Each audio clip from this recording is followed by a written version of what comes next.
வணக்கம். பணத்துக்காக மந்திரம் போட்டால் என்ன நடக்கும்? இப்போ நீங்கள் ஒரு நிலத்தை வைக்கணும்னு சொல்லிட்டு மந்திரம் போட்டீங்கன்னு வச்சுக்கங்களேன், மறுபடியும் இன்னொரு நிலத்தை வைக்கிறதுக்காக திரும்ப வந்து மந்திரம் போட சொல்லி சொல்லும். அப்போ ஒவ்வொரு முறையும் நீங்கள் வந்து மந்திரம் போட்டு தான் நிலத்தை வந்து விற்கிற மாதிரி இருக்கும். யாராவது நிலத்தொழில் செய்கிறாங்க அப்படின்னா, அவங்க மந்திரம் போட்டு விற்றாங்க அப்படின்னா, அவங்களால வந்து என்ன முடியாது, நார்மலாக நிலத்தை விற்கக்கூடிய சூழ்நிலையே வராது.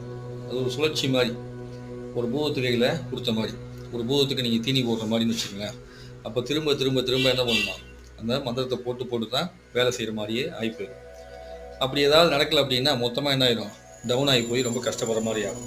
அப்போ ஏதாவது ஒரு மந்திரத்தை எப்பயாவது போட்டுக்கிட்டு, ஏதாவது ஒரு மந்திரத்தை தகடாவோ ஏதாவது செஞ்சு பாக்கெட்டில் வச்சுக்கிட்டு அப்படியே சுற்றுற மாதிரி வாழ்க்கை ஓடுற மாதிரி ஆயிடும். அதனால மந்திரம், தந்திரம், எந்திரம் அப்படிங்கிற கான்செப்டில் போகும்போது ரொம்ப கவனமாக இருக்கணும்.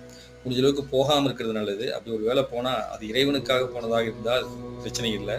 உங்கள் பதவிக்காகவோ சொத்துக்காகவோ பணத்துக்காகவோ நீங்கள் போனீங்க அப்படின்னா உங்கள் வாழ்க்கையை மட்டும் இல்லை, குடும்ப வாழ்க்கையவே தொலைச்சதாக அர்த்தமாயிடும்.